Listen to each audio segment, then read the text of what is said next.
तुम्हारा अपराधी मैं हूं पार्वती। मैंने ही तुम्हारे पुत्र का वध किया है।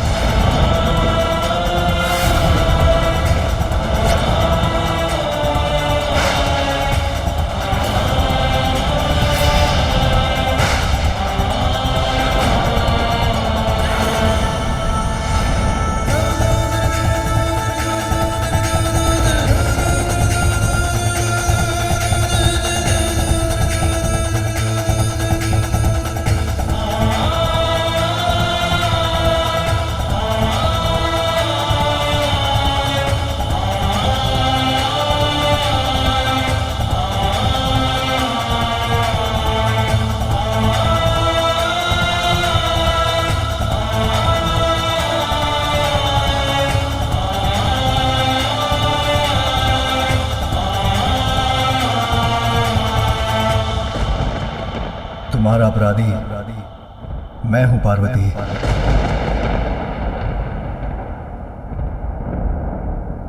आपने किया मेरे पुत्र का वध, किंतु क्यों स्वामी? ऐसा क्या अपराध किया था उस बालक ने? उत्तर दीजिए। मेरे पुत्र, उस अबोध बालक को प्राण दंड क्यों दिया आपने?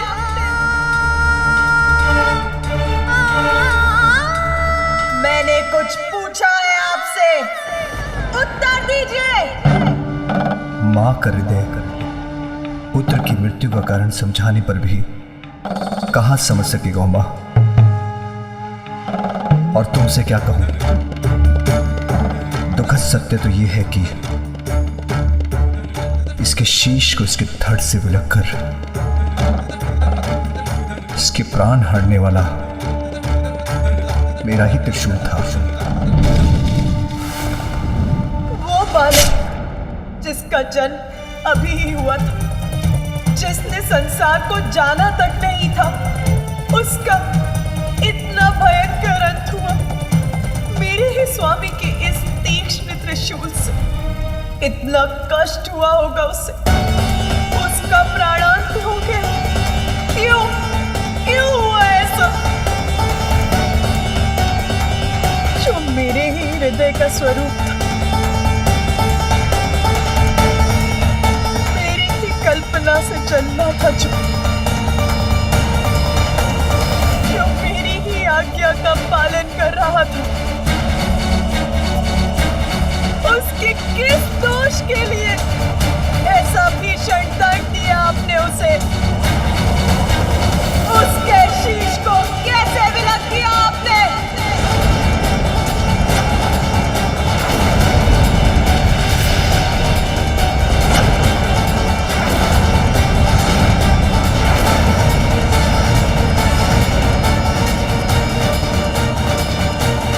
माता महाशक्ति का क्रोध जागृत हो रहा है।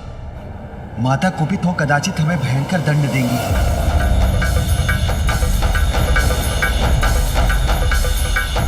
जो हुआ वो अत्यंत कष्टप्रद है मां, किंतु नियति के चक्र से तो मैं भी मुक्त नहीं। ये मैं तुम्हें कैसे समझाऊं? हमें क्षमा कर दे माता।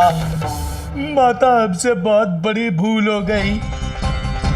माता, हमें नहीं ज्ञात था कि ये बालक आपका पुत्र है।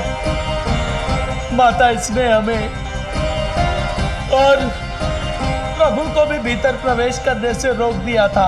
ठहर जाइए, किसी को भी भीतर जाने की अनुमति नहीं। माता, जब उसका विरोध कर भीतर प्रवेश करने का प्रयास किया तो उसने हम सभी को पराजित कर हमारी दुर्दशा कर दी। किंतु माता, उसमें दोष हमारा ही है। वो प्रभु ने तो मात्र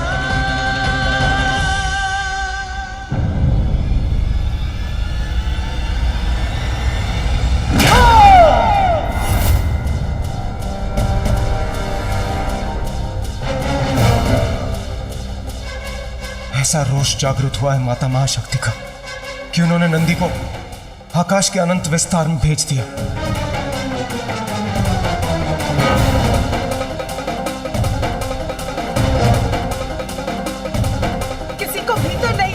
दिया ना मेरे पुत्र ने। आप सभी के अनुसार ये था उसका अपराध।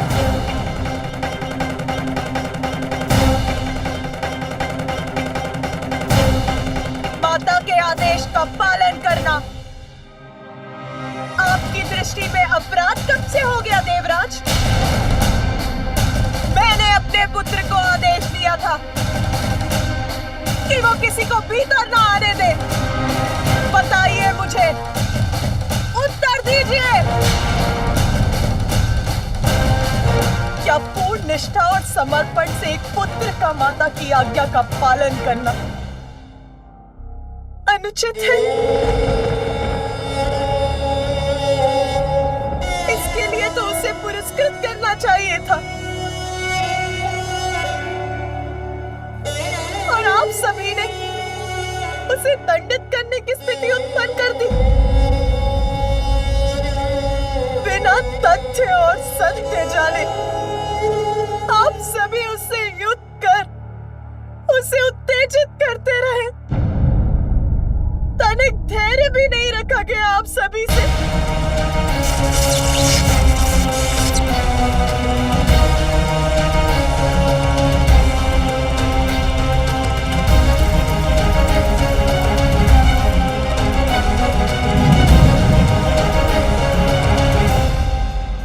सभी देवता एक साथ होकर एक बालक पर अपना शौर्य प्रदर्शित करते रहे।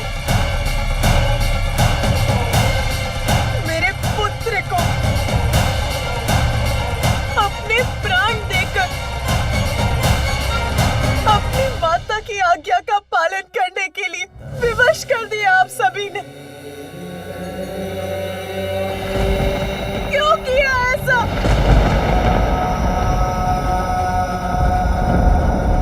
एक बार भी नहीं सोचा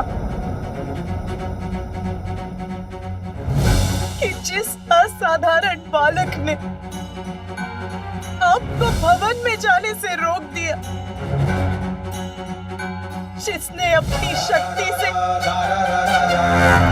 आप सभी देवताओं को परास्त कर दिया, वो कौन हो सकता है? और यदि उसने आपको रोक ही दिया था तो थोड़ी प्रतीक्षा ही कर लेते। मैं अपना स्नान और अन्य कार्य कर यहाँ आने ही वाली थी, तब आप सभी से उसका परिचय करा देती। किंतु देवताओं का अहंकार ये कैसे स्वीकार करता कि एक अल्पायु बालक उनकी शक्ति को ललकारने में सक्षम हो रहा है? बताइए मुझे, महादेव या उनके गढ़ों के भीतर न जाने से सृष्टि की किस महत्वपूर्ण लीला में बाधा आ रही थी? एक बालक से संघर्षरत हो गए आप सभी देवता। क्या यही है आपका पराक्रम?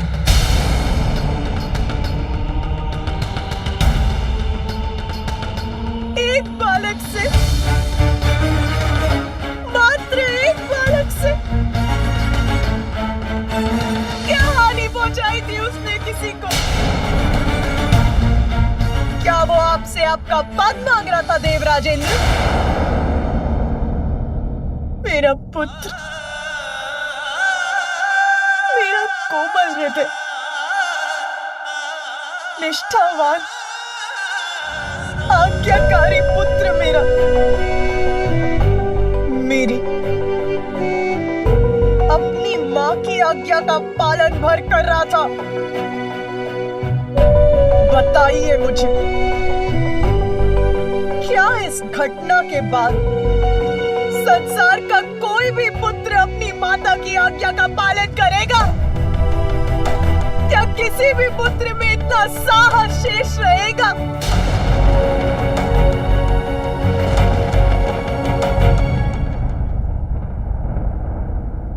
आपको ज्ञात है मैंने पुत्र प्राप्ति के लिए कितनी प्रतीक्षा की है, कितनी इतने समय से पुत्र प्राप्ति की प्रबल इच्छा रही है मेरे हृदय में। इसका तनिक भी अनुमान है आपको कि पुत्र प्राप्ति का वरदान प्राप्त करने के लिए मैंने कितने कष्ट सहे हैं? बताइए, है ज्ञात आपको?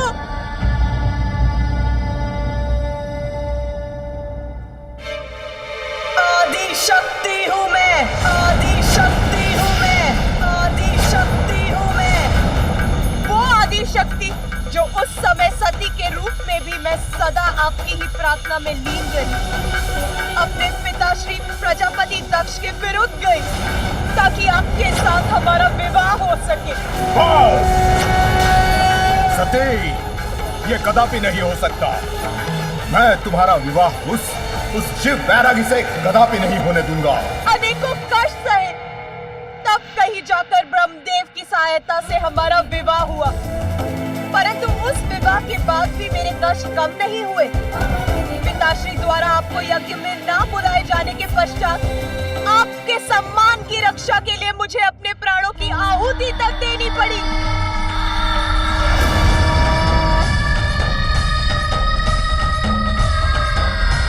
सती का अंत अवश्य हुआ, किंतु उसकी इच्छा पूर्ण रही। इसीलिए मैंने पुनः जन्म लेकर आपको मनाने के लिए वर्षों तक तप किए, ताकि इस बार मेरे पुत्र प्राप्ति की इच्छा पूर्ण हो सके। किंतु आप वर्षों तक समाधि में लीन रहे, आपको तो इसका आभास तक नहीं था। किसी प्रकार पुनः आपसे विवाह हुआ और वर्षों पश्चात जब पुत्र प्राप्ति की कामना की तो देवता अपने संकट लेकर आ पहुंचे। हमें आश्वस्त कीजिए हे दयानिधान कि आपके और माता पार्वती के संयोग से कभी भी कोई भी संतान जन्म नहीं लेगी। मेरे प्रथम पुत्र को आपने उनके कार्यों में लगा दिया, मैंने कुछ नहीं कहा। मैंने द्वितीय पुत्र के लिए पुनः कठोर पुण्य व्रत किया। मुझे एक ऐसी संतान का वरदान दीजिए त्रिमूर्ति के समक्ष गुण हो सके। तथास्तु। पुत्र पाकर एक मां पुनः प्रफुल्लित हुई तो आप सबके साथ मिलकर स्वयं मेरे स्वामी ने इतनी निष्ठुरता के साथ मेरे पुत्र का वध कर दिया।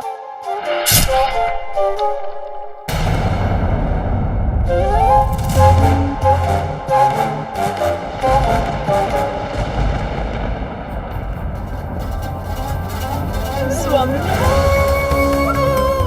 आपका त्रिशूल तो इसीलिए है ना कि उसका प्रयोग कर आप दुष्ट जनों से अपने भक्तों और अपनों की रक्षा कर सके, और आपने उसी से अपने पुत्र का वध कर दिया।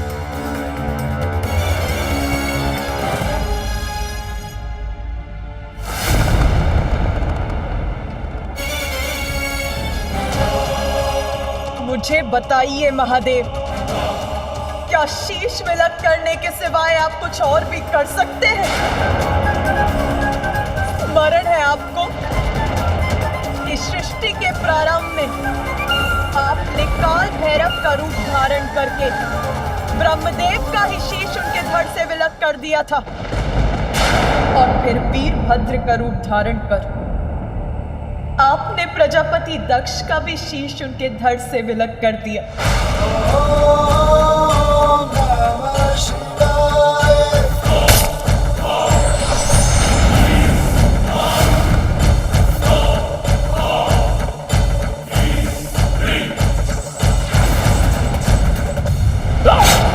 किंतु इस बार तो आप सभी सीमाएं लांघ गए।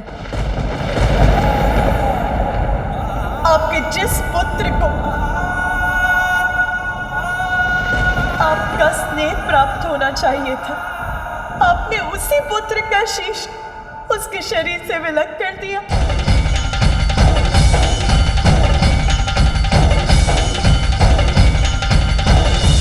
सर्वशक्तिमान है आप, ईश्वर है आप, तो उसका अर्थ ये नहीं कि जब आपकी इच्छा हो आप किसी को भी छत पे छत कर देंगे।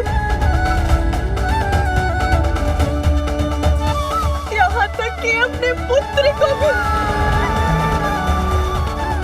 इतना भी नियंत्रण नहीं है आपको अपने क्रोध पर।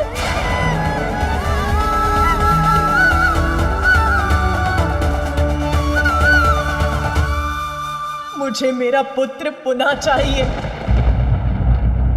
आप तो ईश्वर है ना महादेव, मेरे पुत्र को पुनर्जीवित कीजिए।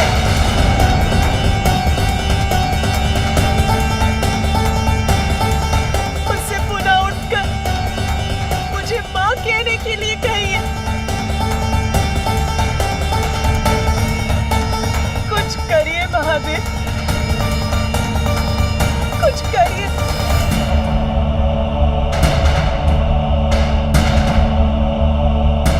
अन्यथा मैं भी अपना नियंत्रण खो दूंगी।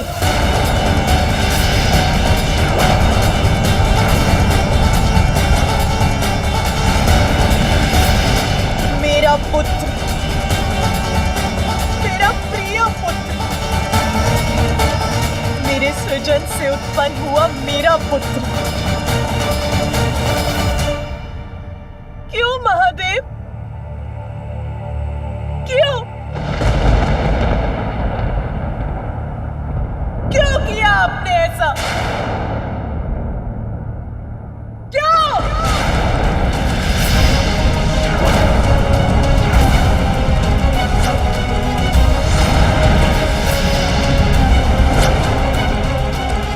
देवी पार्वती का क्रोध अपने चरम पर है और अगर उन्होंने प्रचंड रूप धारण कर लिया तो अनर्थ हो जाएगा।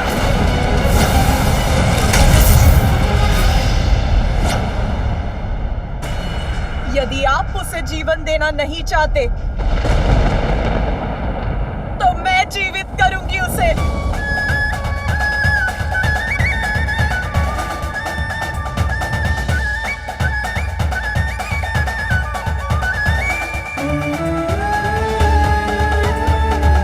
मैंने ही उसका सृजन कर उसे जीवन दिया है, तो मैं ही उसे पुनर्जीवित करूंगी।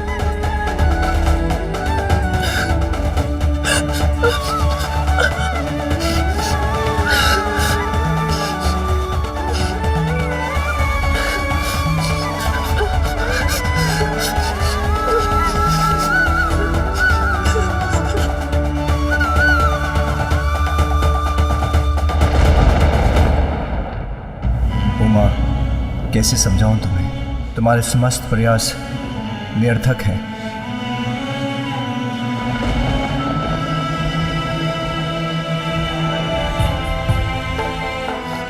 ये क्या हो रहा है? इसका शेष क्यों नहीं बना पा रही हूं मैं? उसे जीवन क्यों नहीं दे पा रही हूं मैं?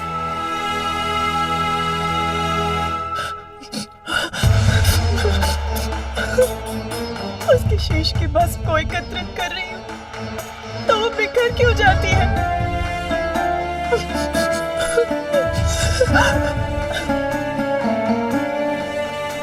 रुक जाओ उमा,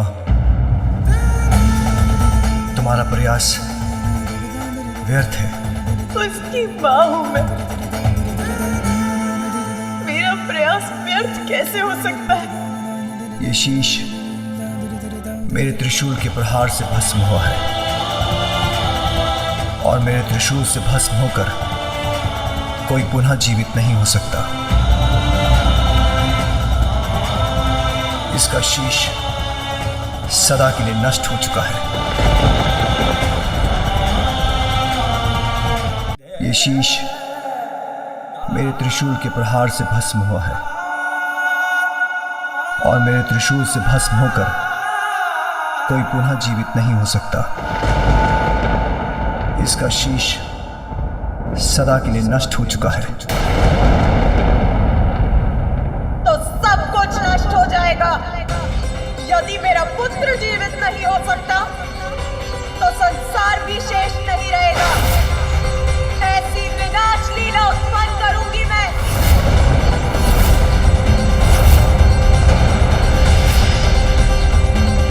आप सभी नारी को क्या समझते हैं? भले ही कुछ भी होता रहे, आप सभी कुछ भी करते रहे और वो शांति से सब कुछ सहती रहेगी।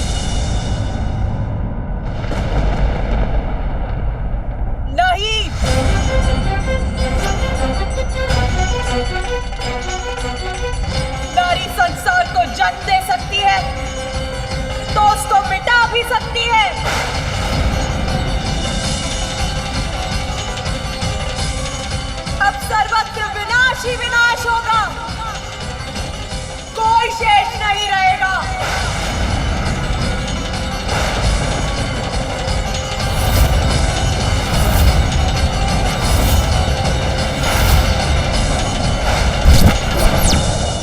महादेव, देवी पार्वती का उग्र होना संसार के लिए उचित नहीं, उन्हें रोकिए। यदि वो महादेव के कहे को अनसुना कर दे तो आप ही उन्हें समझाइए प्रिय। अब समझने की आवश्यकता देवताओं को है स्वामी, जिनकी दृष्टि में पार्वती पुत्र का कोई महत्व नहीं था। इस संहार लीला में मैं भी देवी पार्वती के साथ हूँ।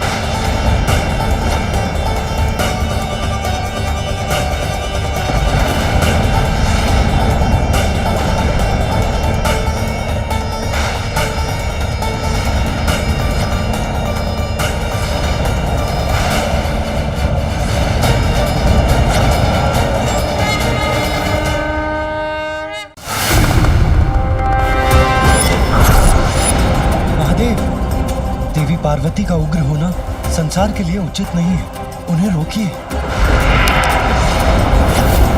यदि वो महादेव के कहे को अनसुना कर दे तो आप ही उन्हें समझाइए प्रिय। अब समझने की आवश्यकता देवताओं को है स्वामी, जिनकी दृष्टि में पार्वती पुत्र का कोई महत्व नहीं था। इस संहार लीला में मैं भी देवी पार्वती के साथ हूँ।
से और उनसे उत्पन्न इन महाविद्याओं से कोई सुरक्षित नहीं।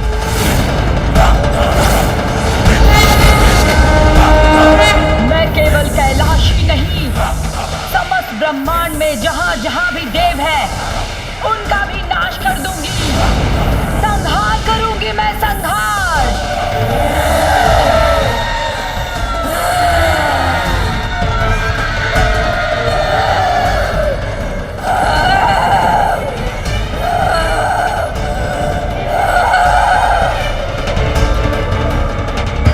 ये 64 योगिनियां भी माता की देह से उत्पन्न होकर हम पर ही वार करने वाली हैं।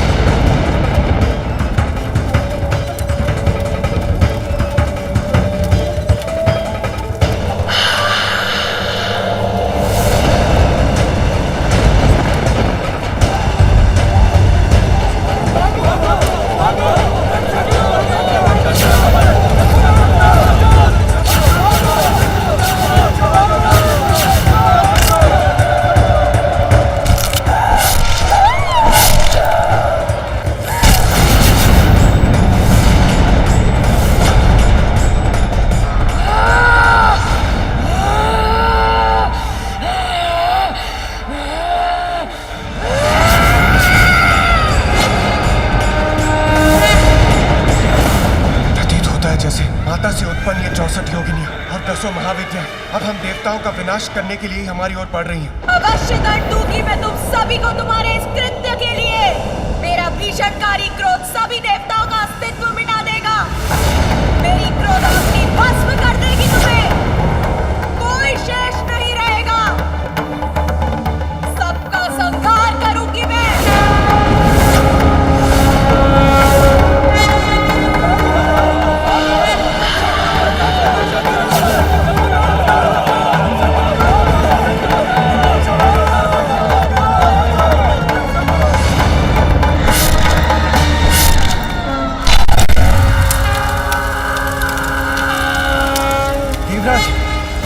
से हम देवताओं की रक्षा का कुछ उपाय कीजिए। सभी देवताओं को बंधक बना लिया इन 10 महाविद्याओं ने, और 64 योगिनियां भी उनका साथ देने के लिए तत्पर है। मुझे ज्ञात नहीं अब कैसा विनाश होगा। के समान है माता आदिशक्ति का रोष। जब तक शांत है तब तक ये अपनी संहारक शक्ति को अपने भीतर समाये रखता है, और हाँ, जब फटता है तो चारों दिशाओं में संहार करता है। कहाँ जाने का प्रयास कर रहे थे? देवी दुर्गा का स्पष्ट आदेश है, आज कोई भी देवता यहाँ से जीवित नहीं जा सकता।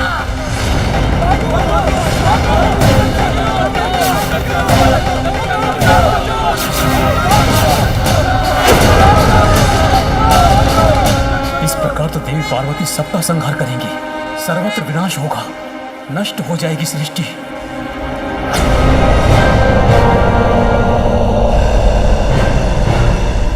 अब सभी देवगण फैल जाइए, एक दूसरे से दूर रहिए और अपनी रक्षा के लिए अपने अस्त्रों का प्रयोग कीजिए।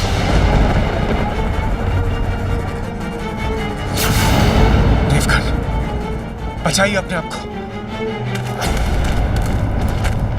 रक्षित कीजिए स्वयं को। योगिनियों ने चारों ओर से घेर लिया है, शीघ्र कुछ करना होगा।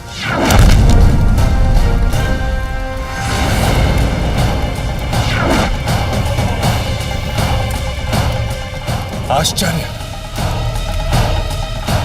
मेरे प्रहार का इन पर कोई प्रभाव नहीं हो रहा।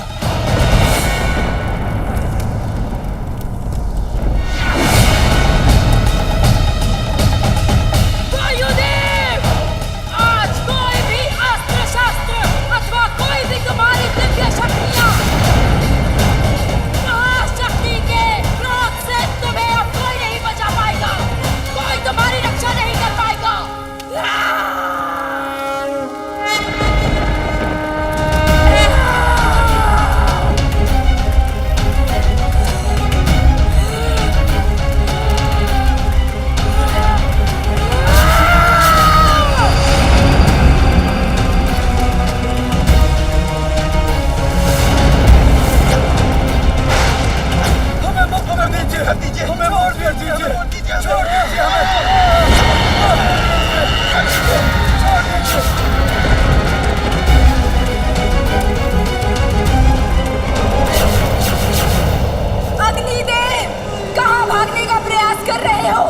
रुको और अपना दंड स्वीकार करो। मुझे पकड़ने की चेष्टा मत कीजिए। मेरी अग्नि सुरक्षा कवच को भेदने का प्रयास किया तो आप भस्म हो जाएंगी।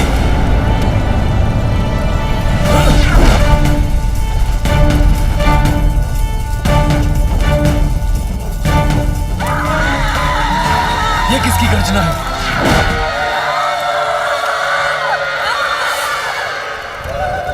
देवी तारा अपने विकराल रूप में। अग्निदेव, उससे अपना बचाव कैसे करेंगे आप?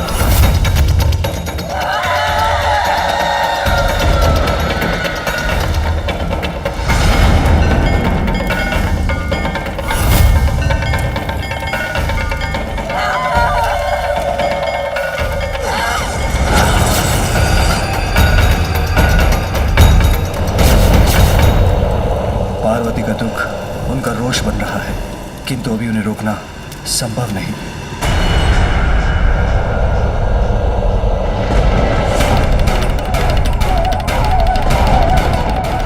देवी भुवनेश्वरी और देवी कमला अपने हाथों से जिस प्रचंड ऊर्जा को उत्पन्न कर रही है, उससे तो यहाँ उपस्थित कोई देवता नहीं बचेगा।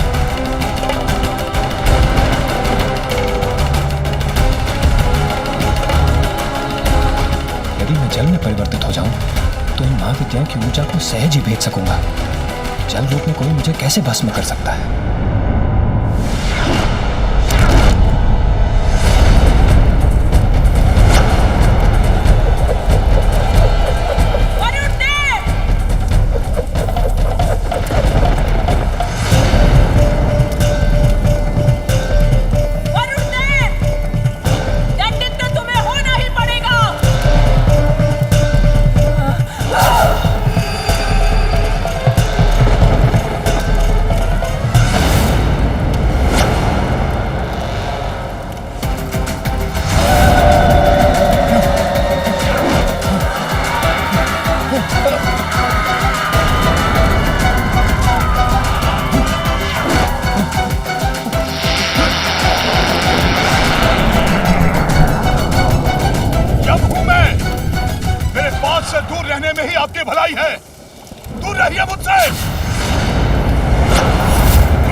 जाने देंगी। देवी धूमवती वृद्धा होने के कारण दुर्बल प्रतीत होती है। यदि मैं तीव्र गति से भाग गया तो ये मुझे कदापि नहीं पकड़ सकेंगी। ठहरो यमराज, कहाँ जा रहे हो? मुझे शक्तिहीन समझने की भूल मत करो। यमराज, अब जाओ, देवी दुर्गा के उदर में जाके समा जाओ।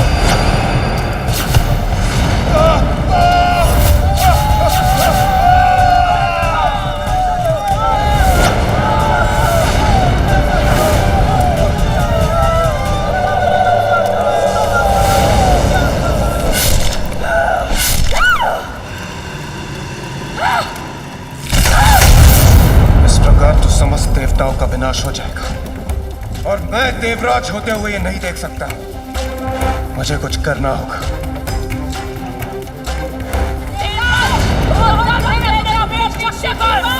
आज देवताओं के साथ हमारा अहंकार भी मिट जाएगा।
इंद्रदेव की रक्षा तो अति आवश्यक है।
महादेव, अब तो आप ही देवी पार्वती के इस उग्र रूप को शांत कर सृष्टि को संकट से उबारने में समर्थ हैं।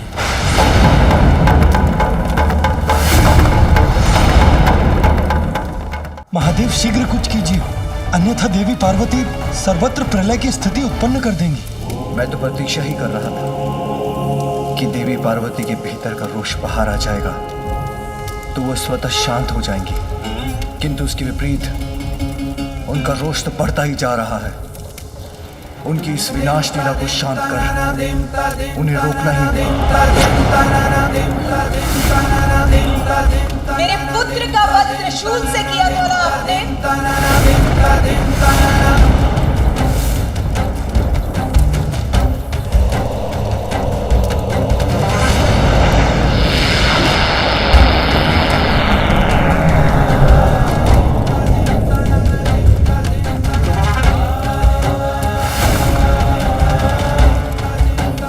पार्वती, यदि संहार करने से ही तुम्हारा क्रोध शांत होता है तो लो, मैं प्रस्तुत हूँ तुम्हारा दोषी।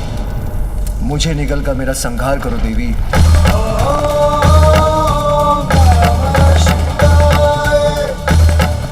नहीं, ये कैसे कर सकती हूँ मैं? मुझे अपने रोष से मुक्त होना ही होगा।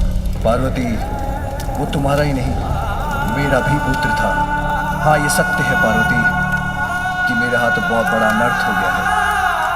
पिता के हाथ तो पुत्र का हाथ थाम कर उसे संसार में चलना सिखाते हैं, उसका मार्गदर्शन करते हैं, और यहाँ मेरे ही हाथों मेरे पुत्र का वध हो गया। किंतु मैं करता भी क्या, उसने विवश कर दिया था मुझे। उमा, मैंने तो पहचाना उसे, किंतु वास्तविकता तो यह है कि अविद्या के कारण वो मुझे, अपने पिता को नहीं पहचान सका, नहीं जान सका कि 84 लाख योनियों के समस्त जीवों का पिता मैं ही हूं। सबके भीतर और बाहर सर्वत्र विराजमान हूं। अज्ञानतावश कुछ भी समझाने का अवसर नहीं दिया उसने।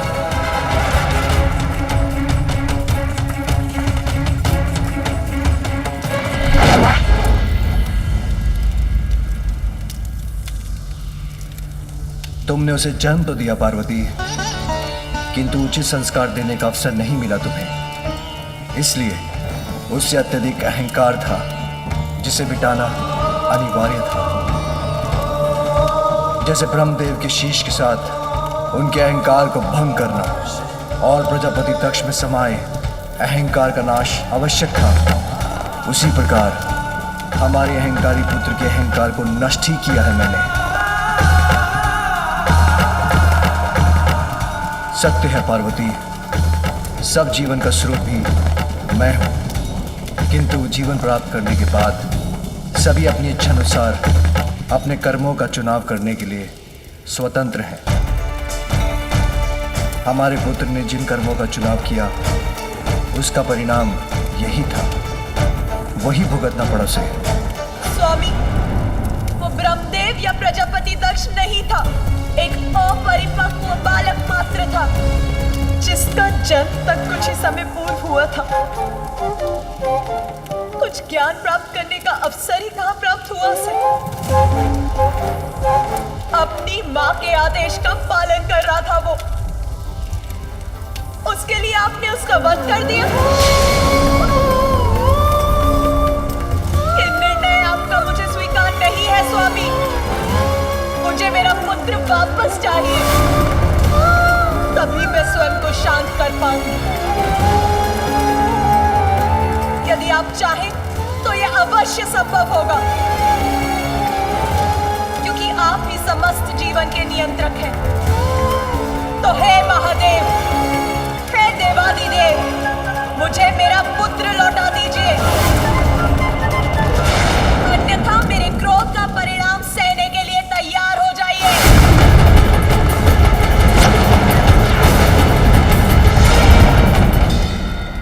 मुझे मेरा पुत्र लौटा दीजिए, अन्यथा मेरे क्रोध का परिणाम सहने के लिए तैयार हो जाइए।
शांत करेंगे माता पार्वती के क्रोध को। कहीं कहीं इस बार मैं उनका लक्ष्य न बन जाऊं। शांत हो जाओ देवी पार्वती, तुम्हें तुम्हारा पुत्र अवश्य प्राप्त होगा।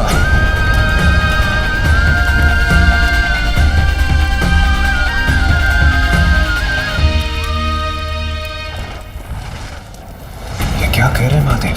माता पार्वती का पुत्र पुनः जीवित होगा?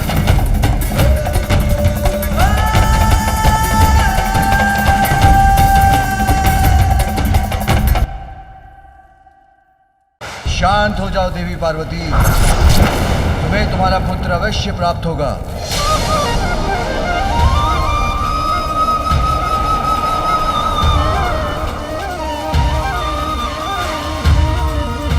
इसलिए नहीं कि तुम संहार कर रही हो, किंतु इसलिए कि पुत्र प्राप्ति की तुम्हारी कामना अत्यंत प्रबल है।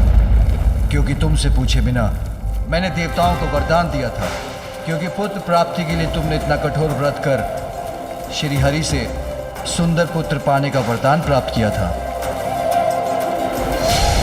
इन सब कारणों से मैं तुम्हें तुम्हारा पुत्र अवश्य दूंगा। ऐसा पुत्र जो असाधारण होगा, दिव्य होगा, सबसे भिन्न और अहंकार रहित होगा। मेरे वचन व्यर्थ नहीं होंगे पार्वती, इसलिए अब शांत हो जाओ महेश्वरी।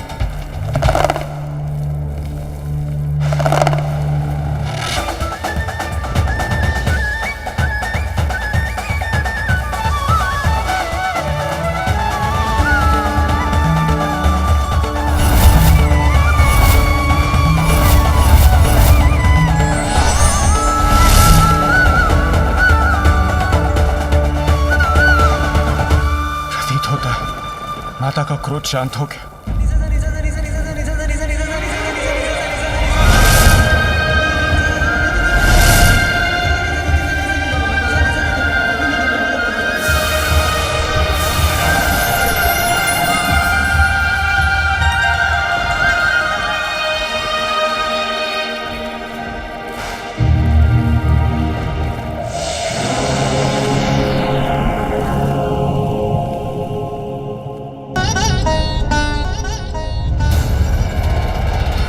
उमा, देवी पार्वती, अपने आप को संभालिए।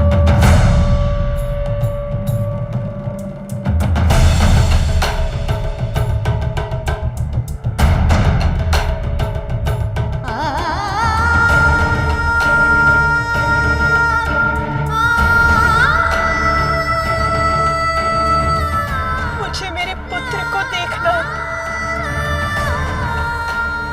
उसे देखे बिना कैसे शांत हो सकती हूँ मैं? स्वामी, इस माँ पर इतनी कृपा कीजिए, अब अविलंब मेरे पुत्र को जीवित कर दीजिए।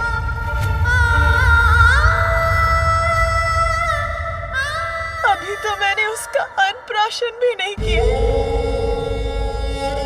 मुझे उस पर अपनी स्नेह वर्षा करनी है, उसे अपने हाथों से खिलाना है, दुलारना है,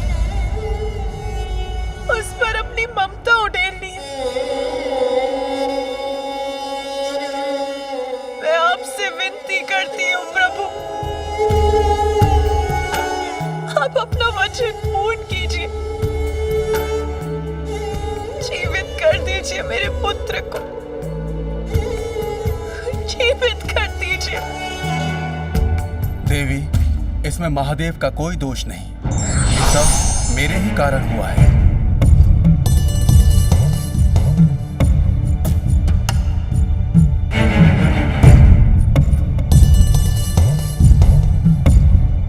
आपका दोषी तो मैं हूं, इस घटनाक्रम का संपूर्ण दोष मेरा ही है। कैसे महर्षि कश्यप, इस सब से आपका क्या संबंध है? संबंध है माता, इसका मेरे श्राप से ही गूढ़ संबंध है। बहुत समय पूर्व महादेव के दो परम भक्त थे, माली और सुमाली, और महादेव ने उन्हें अभयदान दिया था। वत्स, मैं तुम दोनों की भक्ति और तब से अत्यंत प्रसन्न हूँ और तुम्हें अभय दान देता हूँ। दिगंबराय तस्मै नकाराय नमः शिवाय। इसके पश्चात एक बार माली और सोमाली का सूर्यदेव के साथ युद्ध हुआ, जिस युद्ध में सूर्यदेव उनका वध करने के लिए तैयार हो गए। तब माली और सोमाली के अभयदाता महादेव को प्रकट होकर उनकी रक्षा करनी पड़ी।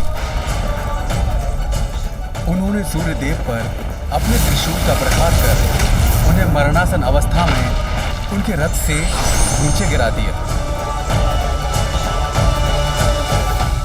तभी मैं सूर्य का पिता वहां पहुंच गया और मैंने अपने पुत्र सूर्य की देह को दीन अवस्था में पृथ्वी पर गिरा हुआ देखा और तब रोष और संताप से प्रभावित होकर मैंने महादेव को एक अत्यंत अनिष्टकारी श्राप दिया कि जिस प्रकार आज आपके कारण मेरे समक्ष मेरा पुत्र मरणासन अवस्था में गिरा पड़ा है, उसी प्रकार आप स्वयं अपने पुत्र को अपने त्रिशूल से आहत करेंगे महादेव। उस समय मेरे पुत्र की मृत्यु तो नहीं होने दी महादेव आपने, किंतु मैं तो श्राप दे चुका था। वो स्थिर रहा जिसके कारण ही आज यहाँ ये सब घटा। किंतु हे महादेव, आप तो करुणा सागर हैं, सब जीवन के स्रोत हैं, इसलिए मेरी विनती स्वीकार कर मुझे दोष मुक्त कीजिए। अपने पुत्र को जीवित कर दीजिए महेश्वर। आप चाहें तो ये अवश्य संभव होगा। ऋषिवर, अब वही करने का प्रयास करने जा रहा हूं। अब मुझे आज्ञा दीजिए। प्रणाम महादेव, प्रणाम माता।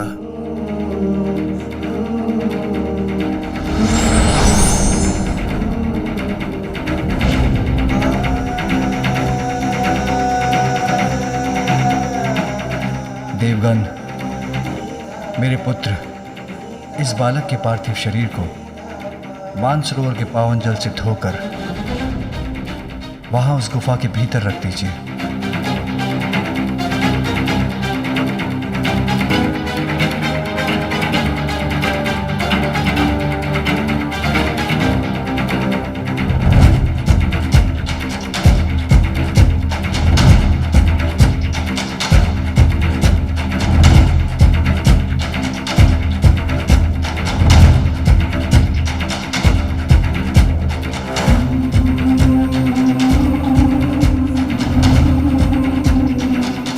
विश्वास रखिए देवी, इसी विधि से उसे मैं पुनर्जीवित कर सकूंगा।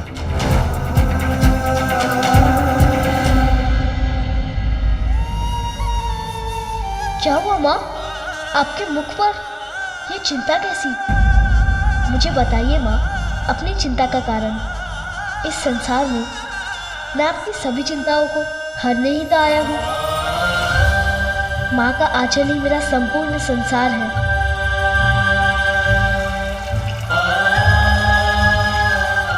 तुम ये क्या कर रहे हो पुत्र? अभी बताता हूँ माँ।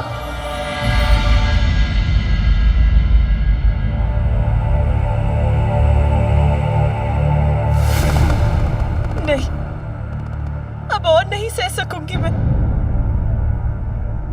मेरे पुत्र को पुनर्जीवित कीजिए नाथ।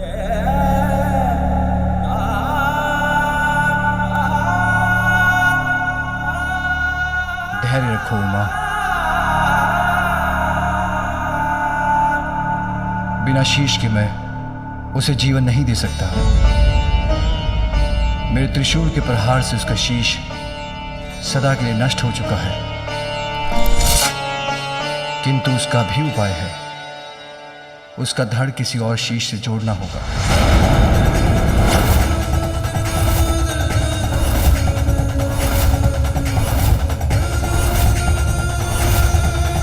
तब मैं अपने पुत्र को पुनर्जीवित कर सकूंगा। क्या किसी और का शीश जोड़ा जाएगा मेरे पुत्र के धड़ पर? किसका शीश होगा वो?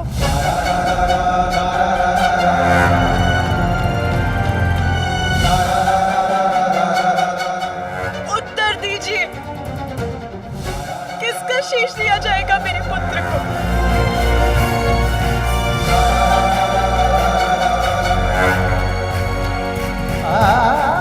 मैंने तुम्हें वचन दिया है उमा, मैं तुम्हारे पुत्र को पुनर्जीवित करूंगा। इसीलिए विश्वास रखो, जो होगा उचित ही होगा। किंतु स्वामी, उसे तो किसी और का शीश धारण करना होगा। किसी और का शीश हम कहां से लेकर आएंगे प्रभु? देवतागण, आप सभी उत्तर दिशा की ओर जाएं। उस दिशा में सर्वप्रथम जो भी नवजात शिशु आपको दिखाई दे, जिसका जन्म कुछ समय पूर्व हुआ हो, उसका शीश ले आए। वही शीश इस बालक का शीश बनेगा।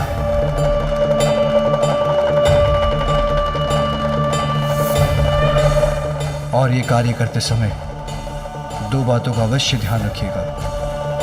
उसी नवजात शिशु का शीश लेकर आएं जो दक्षिण दिशा की ओर मुख कर लेटा हो, और ये कार्य दोपहर की अवधि में पूर्ण हो जाना चाहिए।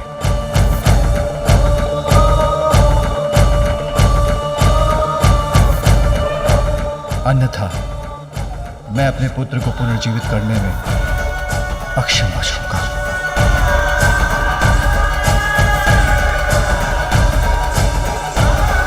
यदि दोपहर के भीतर कोई शीश नहीं मिला तो माता पार्वती का क्रोध पुनः जागृत हो जाएगा। मुझे तो यही चिंता सता रही है, किंतु इसे इनके समक्ष कैसे व्यक्त करूं?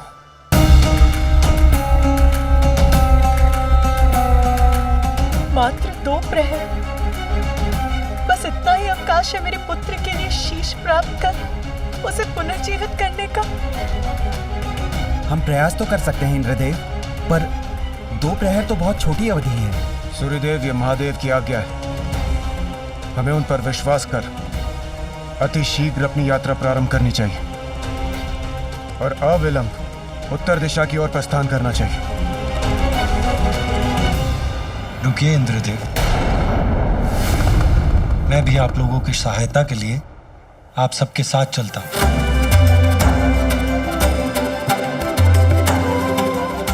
आप निश्चिंत रहिए देवी पार्वती। जिस प्रकार मैंने महादेव को गजासुर के उदर से मुक्त कराने का वचन निभाया था, उसी प्रकार मैं और समस्त देवगण अपने प्रयास से आपको निराश नहीं करेंगे।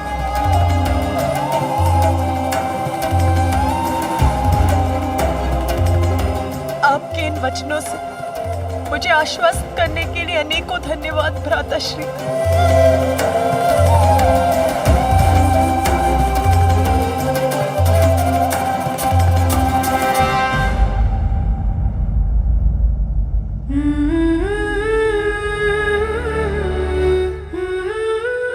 मेरा पुत्र पुनर्जीवित हो जाए, इतनी ही इच्छा है मेरी। मुझ पर विश्वास रखो उमा।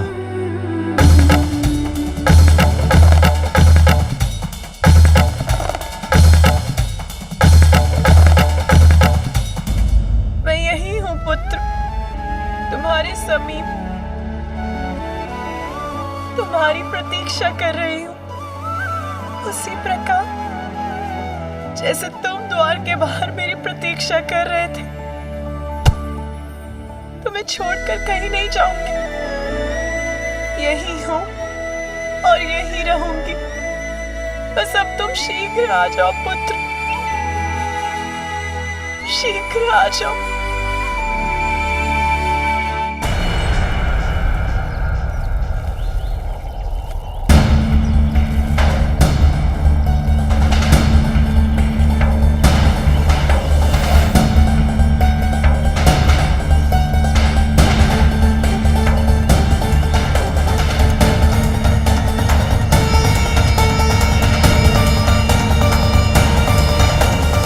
समय अत्यंत तीव्र गति से बीता जा रहा है और हमें अभी तक कोई नवजात शिशु नहीं दिखा। यहाँ तो दूर दूर तक इस सघन वन के सिवाय कुछ दिखाई नहीं देता है। जीवन का कोई चिन्ह तक नहीं है। हे श्री हरि, इस प्रकार हम उत्तर दिशा की ओर बढ़ते रहे तो हम घने वन में प्रविष्ट हो जाएंगे। इस वन में नवजात शिशु कहाँ मिलेगा? देवगण, दिशाओं में सर्वोत्तम दिशा है उत्तर दिशा। जीवन का सार छिपा है इसमें। जीवन की समस्त सकारात्मक ऊर्जाओं का स्रोत उत्तर दिशा में ही स्थित है। अतः आप लोग अपना संशय त्याग दीजिए और आगे बढ़िए, क्योंकि जहां आपको सघन वन दिखाई दे रहा है, वहां महादेव अपनी दिव्य दृष्टि से भविष्य के दर्शन कर चुके।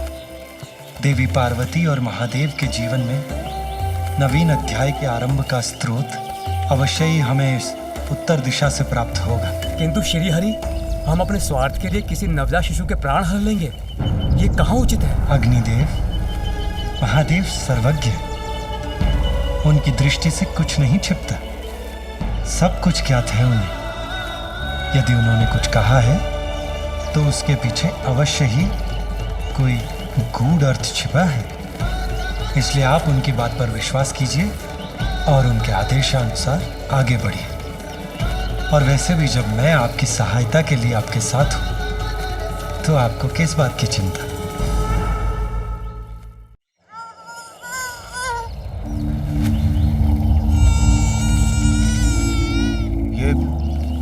ये शिशु क्रंदन का स्वर उस ओर से आ रहा है। हमें शीघ्र उस ओर चलना चाहिए।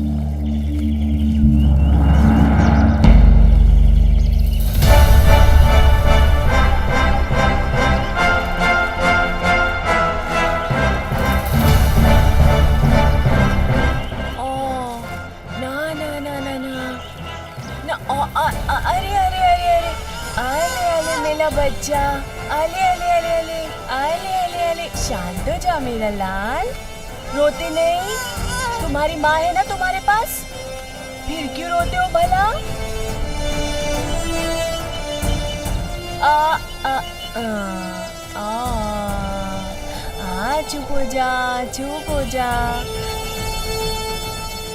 अवश्य ही यही वो शिशु है जिसके बारे में महादेव ने हमसे कहा था। हाँ, अवश्य यही है हमारी समस्या का समाधान। नहीं वरुण देव, आप भूल कर रहे हैं। भूल? कैसी भूल विष्णुदेव?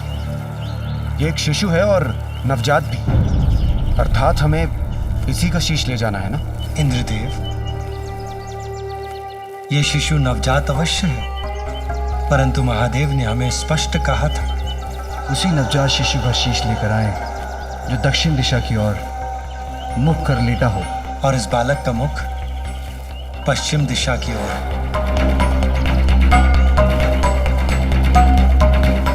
अतः इसका शीश देवी पार्वती के पुत्र के लिए उपयुक्त नहीं है। महादेव ने हमें अवश्य भेजा है, किंतु अपने हृदय में उत्पन्न संशय को मिटा नहीं पा रहा हूं मैं।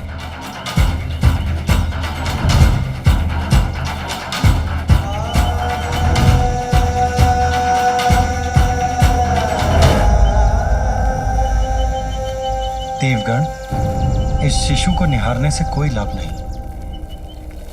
एक प्रहर बीत चुका है, हमें शीघ्रता कर दूसरा शिशु ढूंढना होगा।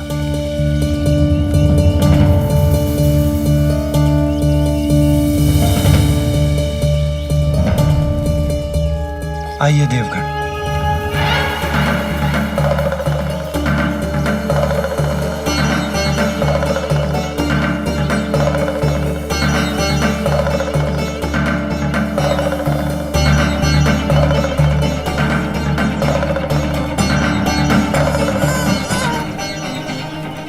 यहाँ कोई है, अवश्य है। संभव है यही वो शिशु है जिसका शीश हम ढूंढ रहे हैं।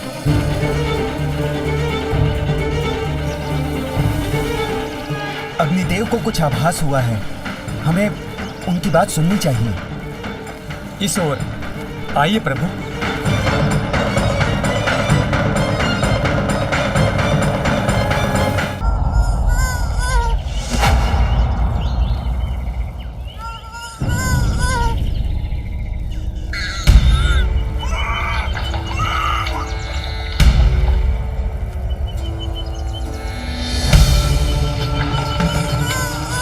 विष्णुदेव, देखिए ये यक्षिणी और उसका शिशु। और कितना सुंदर है, माता पार्वती भी इसे देखकर अत्यंत प्रसन्न होंगी। आप सभी उत्तर दिशा की ओर जाएं। उस दिशा में सर्वप्रथम जो भी नवजात शिशु आपको दिखाई दे, जिसका जन्म कुछ समय पूर्व हुआ हो उसका शीश ले आए।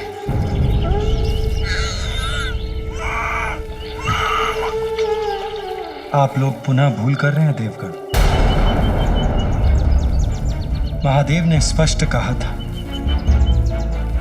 कि हमें किसी नवजात शिशु का शीश ढूंढना है, किंतु ये यक्ष शिशु नवजात नहीं है। इसकी आयु 1 वर्ष के समीप है।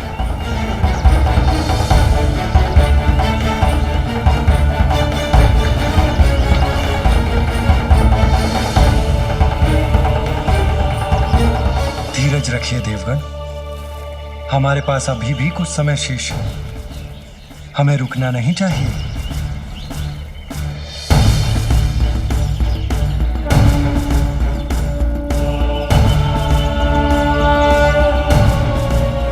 आइए देवगण, आगे बढ़ते हैं।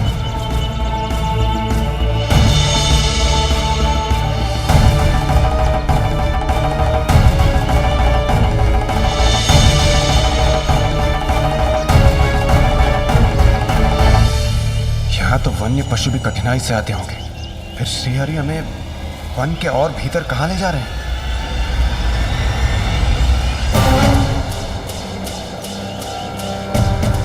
प्रभु श्रीहरि के साथ होते हुए भी मन में शंका उत्पन्न हो रही है।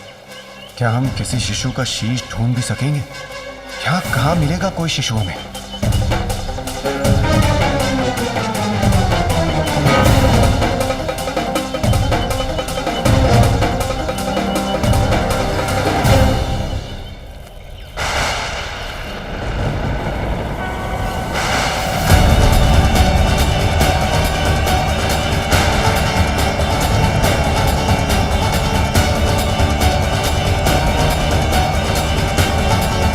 प्रतीत होता है हम सबकी खोज पूर्ण हुई।